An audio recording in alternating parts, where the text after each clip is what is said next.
Steve, what is filled with blood? The sword of the Lord is filled with blood. Ew. Yeah. I don't know how you get a sword filled with blood, but God's sword is filled with blood. This is the Bible in fewer words.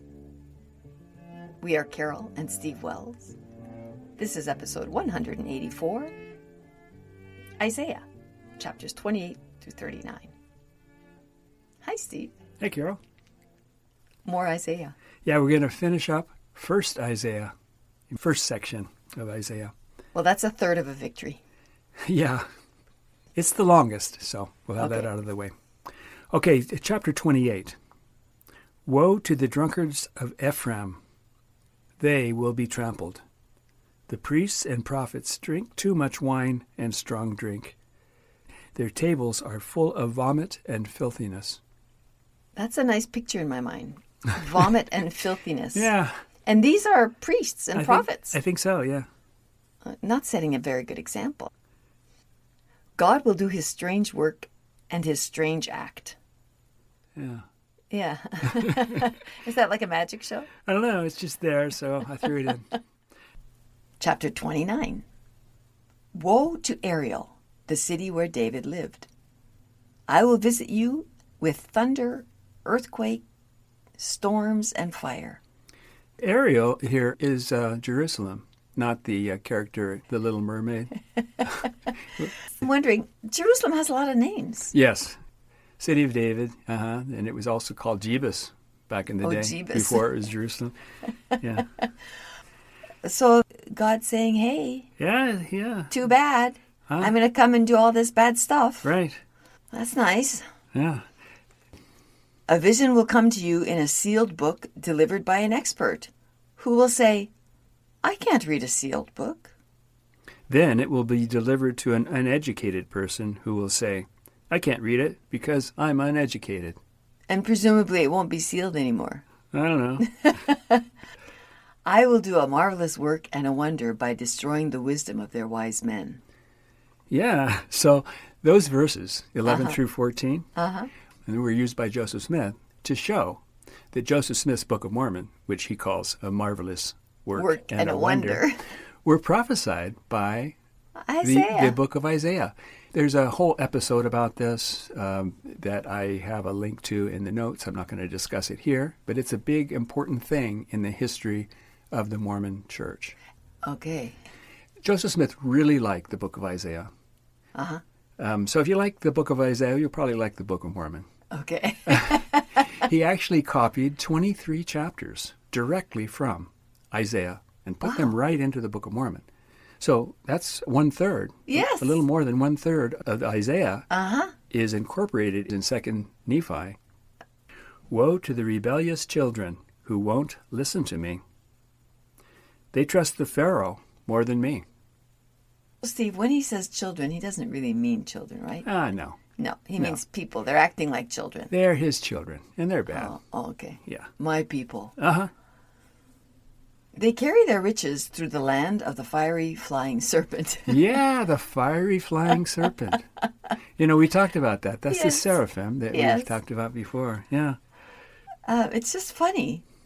Where is the land of the fiery flying serpent? Remember, that's the land that they went through during the Exodus. Oh. They had the fiery serpents. Mm-hmm. And we didn't know that they flew, but apparently they flew. Yeah. Yeah. Uh-huh. They're flying from one guy to another, biting them and killing them. Yeah. That's bizarre. Yeah. You will throw away your graven images like they were a menstruous cloth. Yeah, just like that. Like a Kotex. Yeah, we don't talk this way too much anymore, do we? Yeah. I don't think they threw them away. You're not just going to throw cloth away. You're going to wash it and reuse it. They were recycling back in those days. Oh, I don't know about that. I think that you throw it away like a menstruous cloth. No, I think I don't know what you're talking about, but I know what Isaiah's talking about. Okay. On the day of the great slaughter, the towers will fall. The moon will be as bright as the sun, and the sun will be 7 times its normal brightness.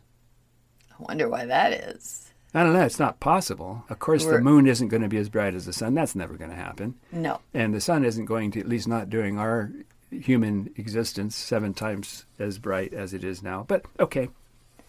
Yeah. So the sun will be 7 times as bright as it is now. That is bizarre. Yeah. Well, maybe they always had clouds back then, so the clouds clear. I'm not going to make excuses. No. It's all just apocalyptic stuff. Mm-hmm. Yeah. God's lips are full of indignation. His tongue is like a devouring fire. His breath makes a flood of water that reaches up to the neck. He puts a bridle in people's mouths, causing them to err.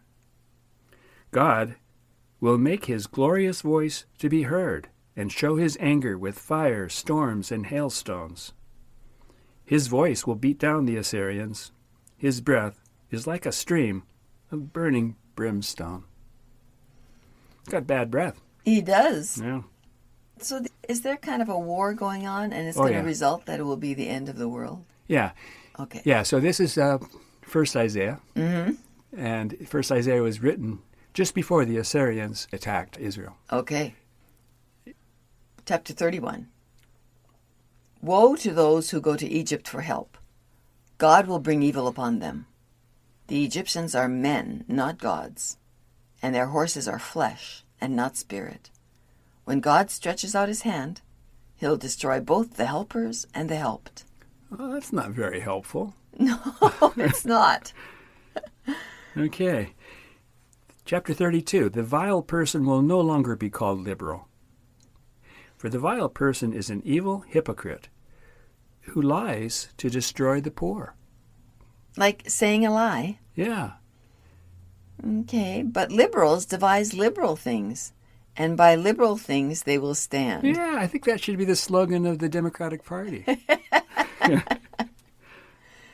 Tremble, you women that are at ease. Strip off your clothes, put sackcloth on your loins, and beat your breasts. And good advice, good advice. And wash your menstrual cloths. No, just throw it away. Chapter 33. Woe to you who spoil and have not been spoiled, who deal treacherously and have not been treacherously dealt with. The people will be burned in the fire. Which of us will live in an everlasting fire? Yeah. I don't know. This story. I'm ready to go on to another story. Another book? Another book. Well, we're half done now. 33 chapters and 66 chapters. So all right. My math is right. Yeah. Chapter 34. God's fury is on the army of every nation. He has slaughtered them all. Their dead will be cast out. Their stink will come out of their carcasses. The mountains will melt with their blood. The stars will dissolve, and the sky will be rolled up like a scroll. Any stars that don't dissolve will fall to the ground. Yeah. Billions and billions of them. Mm-hmm. My sword will be bathed with blood in heaven. It will come down on the people that I curse. So isn't that interesting? God has a bloody sword. Yes. In heaven. Yes. When you think about heaven, you don't think of a bloody sword being there, but there's a bloody sword in heaven. It's God's. And does God have one, you think, or a whole bunch? I don't know. It sounds like maybe only one. And where'd all that blood come from? Well, it's the people that he killed. Oh. Yeah. Oh, and then the next verse says, The sword of the Lord is filled with blood. It is fat with fatness. Okay, that's bizarre. The blade isn't skinny anymore, it's fat? Oh, no, I think it's talking about fat, actual fat, human fat. Okay. When you use a sword and you kill people, you get a bloody sword. Yes. But it also has fat. Okay. Fat doesn't have much blood in it, and so you're going to have globs of fat on your bloody sword as well. Good to know. Yeah. The unicorns will come down with them.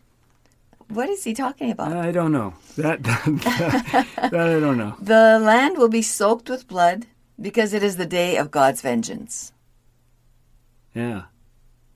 God will turn the streams into pitch and dust into brimstone. The land will become burning pitch. The land will burn day and night, with smoke going up forever. It will lie waste from generation to generation. Dragons will live there, and satyrs will cry to satyrs. So, Steve, when you were doing your best to make sense of this, were you also confused? No, it all makes sense to me. What do you mean? Like, I'm just lost in thinking, what was God doing? Oh, I hate to think. I think he's not talking about what has happened. He's talking about what will happen. Okay, so this is a threat. It's a threat. It's a promise. God's going to be doing these things. I don't think it's really just a threat. I think he's planning on doing it. Okay. There's going to be so much blood that mountains are going to melt. His sword's going to be filled with blood. You know, he's trying to give you a picture here, and it seems like it should be pretty clear from what he's saying here. When a person talks like this, you should believe what they say. You should say, okay, so that's what he intends to do. Mm-hmm. He's a crazy person, but... He's crazy. He's vicious. He's bloodthirsty. Yeah. Yeah. And is there anything we can do to deter him from doing this stuff? Well, be good. Try to be good. Okay. Yeah, I mean, I'll be good, worship Mommy. him. Worship him. Give him everything he asks. Do everything he tells you to do. Even if it's craziness. Yeah, and hope that he won't do it anyway. Because remember, he said he was going to do it to the helpers and the helped. Yeah. Okay. Well, chapter 35. A holy highway will pass through the land of the dragons. Unclean people won't travel on it. This is a famous thing for Christians. It became a thing with Pat Robertson. The evangelical Christians believe that Highway I-35. Why I-35? Well, because this is Isaiah chapter 35. Oh my God, it's a prophecy. Well, God prophesied this highway. This highway runs all the way from Laredo all the way up to Duluth, Minnesota. So from Mexico to Canada, this highway goes right through the middle of America. And so Christians were really excited about it when they found out that I-35 was prophesied in Isaiah 35. Right here, saying the holy highway will pass right through. I don't know about the land of dragons thing. But I think it's along with the whole chapter. It's craziness. Yeah, I don't know. But unclean people won't travel on it. And chapters 36 through 39, you have... I'm going to spare you with that. Yes, you've done a good job of and the reason reducing it. Yeah, the reason is it's about King Hezekiah. Oh. And we've heard all about him, right? Previously in 2 Kings and 2 Chronicles. You want to give me just like two little bullet points of what we previously remember? It is good stuff, and I was tempted to repeat it because it's so good. But we already talked about it in episode 154. Okay. And so I'll just give you a few things that happened there that we're not going to include. That is, there's a famous rhetorical question that we're going to skip. Okay. Here, but we've heard before, and it is, has my master sent me to the men that sit on the wall so that we can eat our own dung and drink our own piss with you?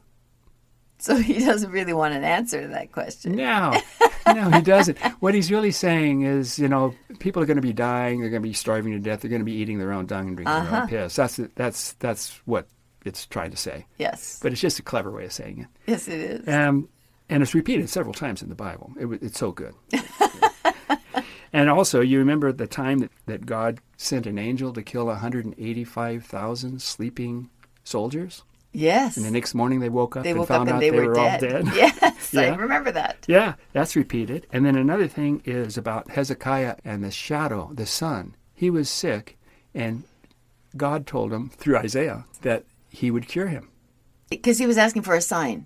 Yeah. I just told you, you're going to be cured. God said, how about if I make the shadow, like on the sundial, move back 15 degrees? He said, okay. And that's what he did. Yeah, sure. That'll be a good enough sign for me. Better than somebody walking around the desert for 3 years naked. Yeah, and that was Isaiah. That was Isaiah that was walking naked. And it was also Isaiah that was with King Hezekiah telling him about God's sign that he's going to do. Yeah. And then Isaiah cured Hezekiah's boil. Remember he had boils? Yes. He cured him with a lump of figs. Oh, a lump of figs. A lump of figs. And that's repeated here too as well. Yeah. There is an anti-fig movement in the Bible, I think. Well, I think God hates figs. Yes. But he also loves them because he cured Hezekiah with figs. And then later on, Jesus kills that fig tree for no good For reason. no good reason. But we'll get to that later. Great. Yeah. Can't wait. Okay, well, thanks, Steve. And listeners, thanks for sticking with us. We'll see you next time. Bye-bye. Bye.